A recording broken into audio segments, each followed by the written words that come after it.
dia terasa kurang main mengalami lubang sudah dia. Padahal Amazon এমন এক জঙ্গল যেখানে প্রতিটা স্টেপ রহস্য দ্বারা পূর্ণ। বিশাল অ্যানাকোন্ডা থেকে শুরু করে অদ্ভুত জীবজন্তু, এগুলোতে কেবল 10% ভয়ঙ্কর রহস্য যাদের কেবল ক্যামেরায় বন্দি করা হয়েছে, কিন্তু এখনও 90% রহস্য রয়েছে যেগুলি এই জঙ্গলের কালো ছায়ার গভীরে লুকিয়ে রয়েছে। এই প্রাণীটিকে দেখুন, প্রথম দেখাতেই মনে হবে কোনো বিশাল বড় পাইথন সাপ, কিন্তু আপনার ধারণা ভুল। আসলে এটা একটা জায়ান্ট ইল। সবথেকে আশ্চর্যের বিষয় হলো এত বিশাল ইলটিকে কিভাবে তারা ক্যাপচার করেছিল। ব্রাজিলের কিছু মৎস্য শিকারী অ্যামাজন নদীতে জাল দিয়ে মাছ শিকার করছিল, হঠাৎ তাদের ফিশিং নেটে এই ইলটি ধরা পড়ে। প্রায় 250 বছর ধরে বিজ্ঞানীরা জেনে আসছে যে ইল মাছের 3টে প্রজাতি রয়েছে: electric eel, Varii electric eel আর ভোল্টা ইলেকট্রিক ইল। আর এই সকল প্রজাতির ইল অ্যামাজন নদীতেই পাওয়া যায়, কিন্তু তারা জানতো না যে আরও কত প্রজাতির ইল অ্যামাজন নদীর মধ্যে রয়েছে। আসলে এই মাছটির মধ্যে সুপার পাওয়ার আছে। এই ইলেকট্রিক ইল প্রায় 860 ভোল্টের বিদ্যুৎ শক দিতে পারে, আর এতটা ভোল্ট যে কোনো বড় প্রাণীকে কুপকাত করার জন্যই যথেষ্ট। এই বিদ্যুতের শক এতটাই পাওয়ারফুল হয়ে থাকে যে সোজা মানুষের রেসপিরেটরি সিস্টেমে ইফেক্ট ফেলে, এমনকি হার্ট ফেলিয়ারেরও আশঙ্কা থাকে। এই শকটি এতটাই গতিসম্পন্ন হয়ে থাকে যে এটা দিয়ে 40 ভোল্টের লাইট বাল্বও জ্বালানো যেতে পারে। উদাহরণ হিসাবে এই ফুটেজটি দেখুন, কিভাবে এই ছোট্ট প্রাণীগুলো তার থেকেও বহুগুণ সাইজের বড় প্রাণীকে ইলেকট্রিক শক দিয়ে হত্যা করছে। যখনই শক্তিশালী ইলেকট্রিক শকের প্রসঙ্গ আসে তখনই ইলেকট্রিক ইলের সাইজ ম্যাটার করে। যত বড় এদের সাইজ হবে তত বেশি ভোল্টেজ এরা জেনারেট করতে পারবে। কেবল বডি টাচ করলে এরা ইলেকট্রিক শক মারে না, এমনকি মেটাল দিয়ে টাচ করলেও এরা শক দিয়ে আপনাকে প্যারালাইজড করে দিতে পারে। এখন ভাবুন, এই বিশাল দৈত্য আকৃতির ইলেকট্রিক ইলটি কত ভোল্টেজের ইলেকট্রিক শক জেনারেট করতে পারত। ভাগ্য ভালো সেদিন এই ফিশারম্যানগুলো ইলেকট্রিক শক খায়নি, না হলে অন দ্য স্পট এরা মারা যেত। আজকের দিনে অ্যামাজন জঙ্গল কি পৃথিবীর সবথেকে ভয়ানক জঙ্গল হিসাবে বিবেচনা করা হয়, কিন্তু আপনি কি জানেন এই পৃথিবীতে অ্যামাজনের মতোই আরও একটি ভয়ানক জঙ্গল রয়েছে, the Congo rain forest. Central আফ্রিকায় অবস্থিত কঙ্গো জঙ্গল এতটাই বিশাল যে এর ভিতর 20টা ইউনাইটেড কিংডমকে রাখা যাবে। এই জঙ্গলটি সাইজে যতটা বড় তার থেকেও বেশি ভয়ানক আর রহস্য দিয়ে পূর্ণ। 1959 সালে কর্নেল রেমি ভ্যান লিয়েডার, যিনি বেলজিয়াম এয়ারফোর্সে সার্ভিস করতেন, মিশন সম্পূর্ণ করে তার মিলিটারি বেস ক্যাম্পে ফিরছিলেন। তার জার্নিটি ছিল কঙ্গো জঙ্গলের উপর দিয়ে।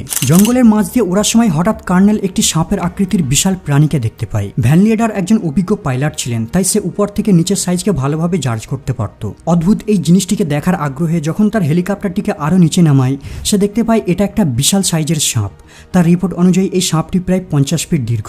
সাপের উপরের বডি ডার্ক গ্রিন আর ব্রাউন কালারের দ্বারা কভার করা, আর নিচের দিকটা সাদা। এই অদ্ভুত বিশাল সাপটিকে নিয়ে ডকুমেন্টারি বানানোর জন্য তার হেলিকপ্টারটিকে আরও নিচে নামায় আর সাপের চতুর্পার্শ্বে হবার করতে থাকে। কিন্তু সে লক্ষ্য করে সাপটি অ্যাটাক করার জন্য প্রায় 10 ফিট হাইট পর্যন্ত দাঁড়িয়ে পড়েছে। যখন কর্নেল বুঝতে পারে বিপদের সংকেত, সে দ্রুত সেখান থেকে প্লেনটিকে উচ্চতায় নিয়ে আসার সিদ্ধান্ত নেয়। কিন্তু ফিরে আসার পূর্বে সে যাতে ওই অদ্ভুত দৃশ্যটির সাক্ষীর প্রমাণ দিতে পারে তার জন্য বেশ কিছু ছবিও ক্যাপচার করে।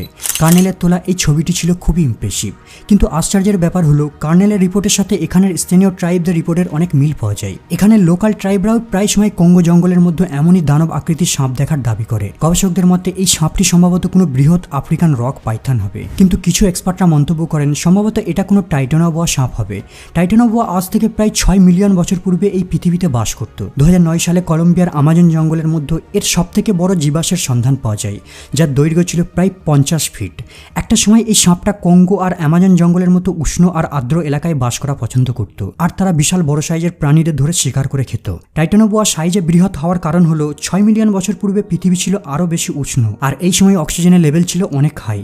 আর এটাই হলো সাপেদের বেঁচে থাকার জন্য উপযুক্ত পরিবেশ। উষ্ণতা বেশি হওয়ার কারণে তারা বেশি খেতে পারত, তাই তারা সাইজেও অনেক বড় হতো। আর বাতাসে বেশি অক্সিজেন থাকার কারণে সেই সময় সাপেরা ভালোভাবে শ্বাস নিতে পারত, যা তাদের সাইজে বড় হতে সাহায্য করত। কর্নেলের এই ফটোটি দেখে আর স্থানীয় ট্রাইবদের রিপোর্ট অনুযায়ী কিছু গবেষকরা মন্তব্য করেন হয়তো এখনও কঙ্গো অথবা আমাজন জঙ্গলের গভীরে এই টাইটানোবোয়াদের অল্প কিছু প্রজাতি জীবিত রয়েছে। এই দুটো জঙ্গলের বেশ কিছু পার্ট এখনও পর্যন্ত অনাবিষ্কৃত। হয়তো এই জঙ্গলগুলির অপরিচিত পার্টগুলোতেই এরা বাস করে। কঙ্গো জঙ্গলটি রহস্যময় হওয়ার কারণ হলো এখানে এমন কিছু প্রাণীদের দেখা গেছে যাদের অস্তিত্ব লক্ষ বছর পূর্বে ছিল। এদের মধ্যে একটি রহস্যময় প্রাণী হলো জায়ান্ট স্পাইডার জাবা ফপি। এই দানব মাকড়সাটির সম্পর্কে এখানে লোকাল ট্রাইবরা প্রায় সময় রিপোর্ট করে থাকে। এই মাকড়সাটির সাইজ প্রায় একটি 5 বছরের বাচ্চার সমান হয়ে থাকে, আর এরা পাগুলোকে 1 মিটার দূরত্ব পর্যন্ত প্রসারিত করতে পারে। এরা অনেকগুলি গাছ নিয়ে জাল বুনে থাকে। এদের জাল এতটাই শক্তিশালী হয়ে থাকে যে এরা কেবল জাল দিয়ে ছোটখাটো প্রাণীকেই ফাঁদে ফেলে না, মাঝে মাঝে মানুষও এদের জালের ফাঁদে পা দিয়ে জড়িয়ে পড়ে। স্থানীয় ট্রাইবদের মতে এই স্পাইডারগুলো গাছের শিকারের নিচে শৃঙ্গ তৈরি করে পাতা দিয়ে নিজেদের সেখানে কভার করে রাখে, আর যখনই কোনো প্রাণী তাদের জালে আটকে পড়ে সঙ্গে সঙ্গে তাদের হিডেন প্লেস থেকে বেরিয়ে তার উপর আক্রমণ করে। 1990 সালে যখন ইংল্যান্ড থেকে কিছু মিশনারি এখানের বাঁকা ট্রাইবদের সঙ্গে নিয়ে এই কঙ্গো জঙ্গলটি এক্সপ্লোর করছিল, হঠাৎ British missionary author John James আর তার সঙ্গীরা একটি বিশাল মাকড়সার জাল দেখতে পায়, আর তারা সবাই ওই মাকড়সার জালে জড়িয়ে পড়ে। তারা লক্ষ্য করে হঠাৎ কোথা থেকে 1 মিটার লম্বা একটি মাকড়সা তাদের দিকে অ্যাটাক করতে আসছে। অথরকে এই মাকড়সাটি কামড়ও দেয়, যদিও তারা মাকড়সাটিকে পিস্তল দিয়ে শুট করে সেখান থেকে পালিয়ে যেতে সক্ষম হয়, কিন্তু পরবর্তীতে মাকড়সার কামড়ে তার শরীর ফোলা শুরু করে আর প্রচন্ড ব্যথা অনুভব করতে থাকে, আর এই ঘটনার 1 সপ্তাহ পরেই সে মারা যায়। আরও একটি রিপোর্ট অনুযায়ী 1938 সালে একদল এক্সপ্লোরার যখন এই কঙ্গো জঙ্গল অভিযান করছিল, তারা লক্ষ্য করে একটি অদ্ভুত ক্রিয়েচার তাদের দিকে ছুটে আসছে। প্রথমে তারা মনে করেছিল এটা একটা বাঁদর হবে, কিন্তু পরবর্তীতে তারা উপলব্ধি করতে পারে যে এই অদ্ভুত ক্রিয়েচারটি আসলে একটি দানব আকৃতির মাকড়সা। পূর্বে যখন এক্সপ্লোরাররা এই জঙ্গলে হাইকিং করতে আসতো, এখানে লোকাল ট্রাইবরা তাদের ওয়ার্নিং দিত যে যদি জঙ্গলের ভেতর কোথাও বিশাল মাকড়সার জাল দেখতে পায় তাহলে যত দ্রুত সম্ভব তারা যেন সেখান থেকে প্রস্থান করে, না হলে যে কোনো মুহূর্তে এই দানবগুলো তাদের উপর হামলা করতে পারে। পূর্বে এই মাকড়সাগুলি এই জঙ্গলের একটি কমন ক্রিয়েচার ছিল, কিন্তু বর্তমানে তাদের অল্প সংখ্যকেরই অস্তিত্ব রয়েছে, কারণ বর্তমানে মানুষ বন নিধন করা শুরু করেছে, তাই তাদের অস্তিত্ব সংকটে পড়েছে।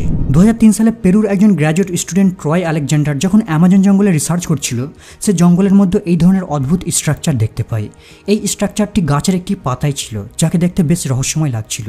এর ঠিক সেন্টারে সিল্কের তৈরি একটি টাওয়ারও রয়েছে, আর এর চতুর্পার্শ্বে সিল্ক দিয়েই মজবুত বেড়া তৈরি করা আছে। ওই স্টুডেন্টটি এই স্ট্রাকচারটির পিকচার ক্যাপচার করে আর এটাকে ইন্টারনেটে পোস্ট করে দেয়, কিন্তু আশ্চর্যের বিষয় হলো আজ পর্যন্ত এই ধরনের স্ট্রাকচার কেউ কোথাও দেখেনি।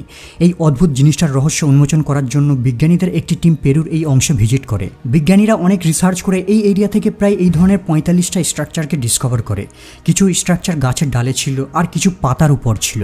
ওই স্টুডেন্টটি এই আজব স্ট্রাকচারটির নাম দেয় সিল্ক হেঞ্জ। মাইক্রোস্কোপের সাহায্যে লক্ষ্য করা যায় যে বেড়াগুলির আশেপাশে ছোট ছোট পিঁপড়ে ঘুরে বেড়াচ্ছে। কিছুদিন পর সিল্কের টাওয়ারটি ব্রেক হওয়া শুরু করে, আর এর ভিতর থেকে একটা স্পাইডারের বাচ্চা বেরিয়ে আসে। আসলে এই স্ট্রাকচারটিকে স্পাইডারদেরই একটি বিশেষ প্রজাতি তৈরি করে, যাদের কেবল অ্যামাজন জঙ্গলেই দেখা যায়। এই মাকড়সাগুলো তাদের ডিমের পাশে এই কারণে আঠালো সিল্ক দিয়ে বেড়া তৈরি করে, যাতে পিঁপড়ের দল এই ডিমটাকে নষ্ট না করে দেয়, আর ডিমের কাছে আসার চেষ্টা করলেই তারা যেন সিল্কের বেড়ায় আটকে যায়।